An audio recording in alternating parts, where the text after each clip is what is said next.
大家好，歡迎嚟到財經策局嘅 podcast 啦。今日係2月5號星期三啦。咁過去幾日如果有留意中美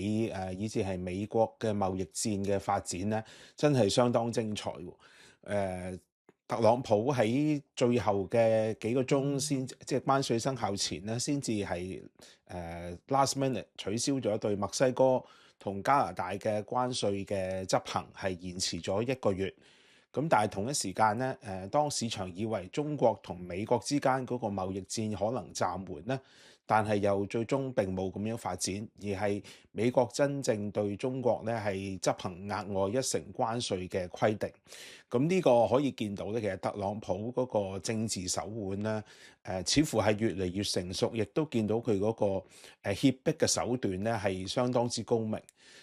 有啲外界坊間批評話，特朗普對墨西哥同加拿大呢啲親密盟友徵收關稅咧係愚蠢嘅做法，呢個係《華爾街日報》嘅評論。咁但係而家事後睇返咧，其實特朗普專登揀自己嘅盟友、最親密嘅盟友開刀咧，好明顯其實係一個即係立馬威、即係下馬威嘅一個姿態，係俾到全世界一個好清晰嘅信號咧，就係佢對呢個關稅嘅執行咧，只不過係佢其中一個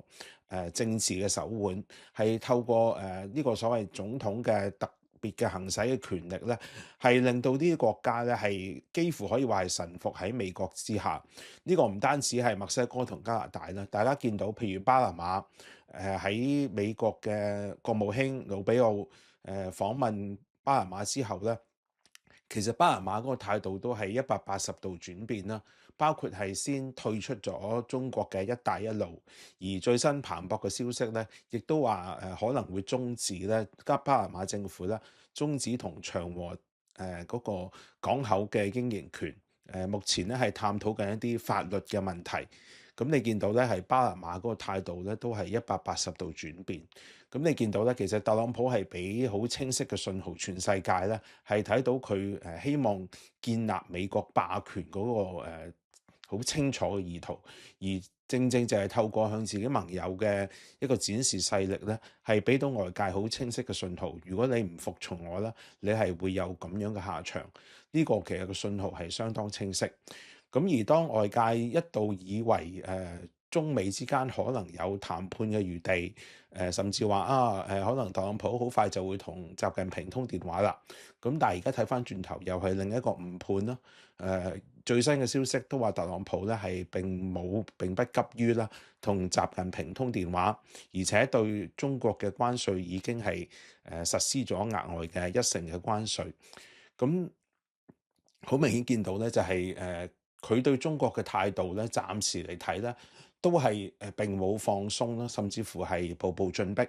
最新嘅發展係美國嘅由自由亞洲電台嘅報導睇到啦，美國嘅海關嘅執行部門咧，已經將香港咧列為等同係中國嘅一個出口地區。咁其實過去以嚟咧，中國企業成日利用香港嘅特殊關稅地位，因為香港係獨立關稅區，就將貨品咧透過一個轉運嘅形式運到美國，規避咗美國對中國商品嘅關稅。但係今次美國海關嗰個執行咧係明確顯示咗咧，將嚴厲查找咧香港規避關稅嘅行為，包括根據供應鏈嘅文件啦，譬如原產地證明啦、訂單啦係貨單等呢啲咧，係判定呢啲商品係咪嚟自中國或者香港，甚至咧係會譬如再經第三國，譬如係加拿大譬如係新加坡、台灣呢啲轉運啦，只要係發現嗰個組裝同加工係經過中國同香港啦，仍然會視為係中港嘅產品，需要執行新嘅關稅。呢度講緊對香港嗰個貨物轉口咧，可能嗰個影響咧係遠比預期大。因為如果香港嘅貨品咧係被列為同中國一樣咧，其實大家留意唔係單單執行呢個所謂1成嘅額外關稅，而係本來對中國嘅本身徵收嘅可能講緊6到25%嘅產品關稅咧，係額外再加多10%，講緊變成係16到35%嘅關稅。咁呢個嗰個影響咧，將會係非常之大。唔知大家有冇留意，其實香港雖然話嗰個貨櫃碼頭跌出咗全球10大，但係香港嘅空運航運嘅貨運中心地位咧，其實係全球第一嘅。咁呢個好明顯見到咧，其實係好多內地嘅貨品咧經香港咧轉口到全世界，其中咧好大部分咧，我自己曾經揾過啲數據，相信係其實嚟自中國嘅一啲所謂低價嘅一啲產品。包括係天湖啦，或者係書煙啦，呢啲咁嘅低價產品咧，其實正正就係內地透過香港嘅航運嘅中心咧，係直接輸出到美國。咁而今次喺新嘅規定執行之下咧，所謂之前有$800以下低價貨品嘅訂單係免稅嘅優惠咧，亦都係同時取消。咁呢個對香港個轉運嘅一個影響咧，可以話係相當之沉重。因為呢啲書煙啊、天湖，如果大家有買過都知，因為佢係嗰個貨量非常之巨大，甚至乎講緊譬如天湖佔美國嗰個銷售咧，已經可能係去到Amazon嘅一半嘅市場佔有率。咁你見到咧，因為佢哋嗰個量咁大咧，就可以透過一個所謂成本效益咧，以大量嘅貨品咧係運去美國，用空運嘅形式，所以喺美國嘅消費者可能基本上幾日咧已經收到嚟自中國嘅貨品，因為正正就係透過一個空運嘅一個轉口。咁但係而家根據新嘅規定，香港既被視為係中國嘅一個關稅區，而且加埋呢啲$800嘅一啲所謂低價訂單咧，都係同時會被取消。咁呢個對香港嘅航運貨運轉口咧，會係一個非常沉重嘅打擊。而呢個服務出口轉口咧，正正就係2024年咧，唯一仍然能夠支持帶動到香港經濟有2.5%嘅增長嘅好大嘅主要動力，因為投資同消費咧都係轉為疲弱啊嘛。咁所以呢個將香港列為中國嘅關稅區咧，呢個對香港嗰個影響咧，可能遠比想像中巨大。最新我哋見到，譬如郵政署以至係一啲速運中心、速遞中心，已經係暫停接收喺香港運去美國嘅貨品。咁呢個咧，相信都係因為關稅嗰個執行咧，係會影響咧成個香港個貨物供應鏈啦、物流供應鏈啦，都會係影響非常之巨大。咁而更加重要咧，其實就係國務卿魯比奧啦，之前對長和喺巴拿馬經營嘅一個表態，呢個我相信咧，可能喺未來咧對香港嘅影響咧係會更加之巨大，因為佢講到明咧，雖然你係長和係香港公司，但係你一定要你冇辦法抗拒咧嚟自中央政府嘅一啲執行嘅指令、政治指令。包括會唔會係喺必要時候會關閉巴拿馬港口咧？咁雖然呢個只係一個假設性嘅一個議題啦，但係由魯比奧講出嚟咧，似乎又真係冇反駁嘅餘地。如果你係由北京落指令，咁你香港公司有咩辦法唔執行咧？雖然你長和過去一直都標榜自己係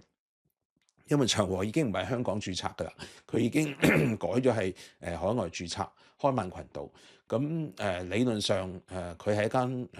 唔係單單一間香港公司，咁但係你喺香港有咁大嘅業務營運，你個總部又喺香港。如果北京政府真係有指令落嚟，要你執行一啲政治任務，你冇辦法拒絕㗎喎。咁呢個背後咧，其實都反映緊，其實香港嘅公司企業咧，係的確係已經越嚟越受到咧中國嗰個影響力咧，係已經係全面係制衡、全面控制。過去一段時間，我哋留意到一啲香港嘅地產公司，包括新鴻基地產，佢嘅董事會加入咗一啲所謂內地嘅黨員，以至係外界有唔同嘅猜測。中央要求香港嘅公司、企業、大企業都要成立一啲由新地委任黨員成為董事會成員咧，的確係令市場有好多唔同嘅聯想猜測，到底係咪嗰個影響力已經係進一步滲透咧？內地嗰個中共政治嘅影響力，甚至乎我哋見一啲外資，譬如匯豐喺內地前海嘅合營子公司啦，其實佢控制咗90%嘅股權，亦都要設立黨嘅分部。呢個其實係即係都幾令人震驚。咁好明顯就係如果你要喺內地做生意咧，你就必須要跟從內地嗰一套，包括係黨大於政府，黨大於企業。呢個係好明顯嘅一個即係所謂政治嘅常態。咁喺咁嘅背景之下，其實魯比奧嗰個指控話你香港公司就等同中國公司，喺呢個層面嚟分析咧，你唔可能反駁到佢。的確係一個好切切實實喺外資嚟講咧見到嘅一個問題。而家你發生咁嘅情況咧，令人聯想到唔單止係美國之前因為可能修訂咗香港政策法啦、中美政策法，係取消咗香港獨立關稅區嘅待遇，加上2023年咧，美國國防部咧亦都將香港同澳門咧同中國一樣列為一個敵對勢力嘅一個看待。咁你見到咧，其實喺咁嘅層面之下咧，喺外資嚟睇咧，香港嗰個所謂過去一國兩制擁有獨立經濟地位嘅一個睇法咧，已經係出現咗一個180度嘅轉變。而嚟緊咧呢啲咁嘅層面嘅影響力咧，係可能唔單止係美國，喺全球外資眼中咧，香港嗰個經濟獨立嘅地位咧，都會受到挑戰，包括佢嗰個國際聲譽咧可能會受到損害。如果話過去嗰幾年香港係2次回歸，香港真係人心已經返去內地，咁而家咪真係求仁得仁咯。而家喺外國嘅眼中，香港就係中國嘅一部分。咁呢個你又冇得反駁喎，佢的確係即係有咁嘅意圖啊嘛。咁但係個問題就係，當你一國兩制係被質疑，香港嘅獨立法治同自由貿易嘅環境係受到外資嘅一個懷疑嘅時候，其實香港未來喺要引入外資成為區域總部，成為金融中心，呢啲其實都